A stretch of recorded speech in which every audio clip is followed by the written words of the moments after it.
Do you hear it? You hear the sound of the stove. That is all you hear. We've searched that Thanksgiving. Well, wait a minute. Now, you searched that Thanksgiving bird, you've mashed the potatoes and the veggies, but there's probably a whole lot of those leftovers in your fridge this morning, unless you went just a little bonkers yesterday. Yeah, but likely you have a lot of stuff left over, so you don't just have to eat the same old meal you had yesterday.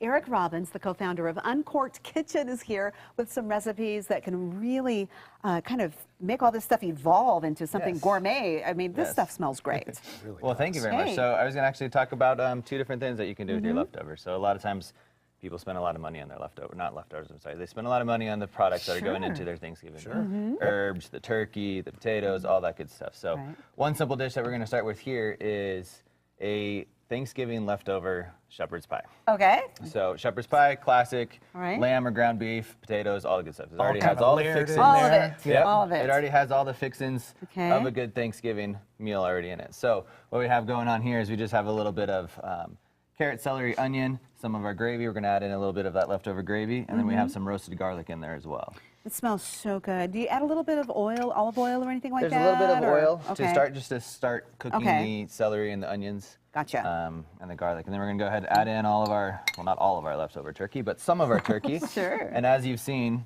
we just went ahead and cut that up, diced it up as small as you can get it, or you know, whatever kind of size you're looking for yourself, right? And you can mix the dark meat and the white meat, right? It's the best way to do it because the dark meat has a lot of moisture in it. Sure.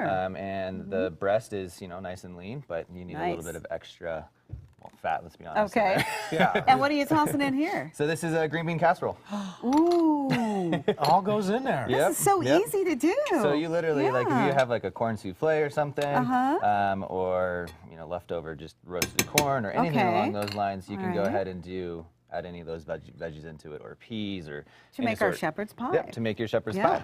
So we're just gonna let that warm up a little bit, and then the other thing with leftovers is I don't like them to taste like Thanksgiving meal again, right? Right. Okay. Because you just ate that, right? So I like to add in a little bit of Worcestershire sauce. Ooh.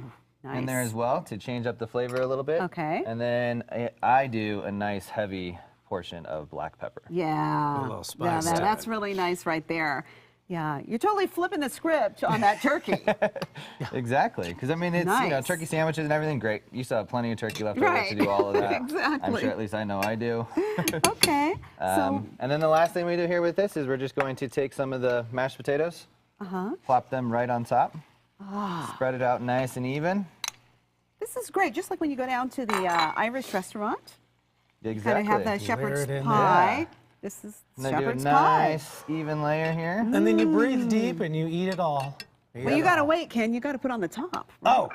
Okay. All right, so that's that. And then last thing, a little bit of Gruyere cheese is what we're using, or any cheese that you have left I've got gorgonzola in the fridge. I can gorgonzola work? Okay. It would. All right, good. And then you pop it in the oven somewhere, right? And then voila, it magically is done and looks like this. And then we pull it right out. And there it is. You got our nice. Okay. See how that works? So you cook it in the oven for about 20 to 30 minutes. Obviously, we don't have time for that today. Thank you so much. From Uncorked Kitchen, this is a really easy thing to do, and you're not going to let any of that food go to waste like that. And it's nice and hot. Yeah, not cold turkey sandwich. No. Yeah. Thank you so much for coming on. You're Appreciate welcome. that. Thank you. Greg, you know, I know you're such a chef. Well, hang on. I got a question. How did he pull that cast iron pan out of this oven without a glove on? He's a chef. It's the magic of TV. He's got hands that are calloused and worn. I did pick that one up. It really is hot. There we go. There. How's that? Is this better, Greg? Okay. Did I ruin it for everyone? We'll bake it.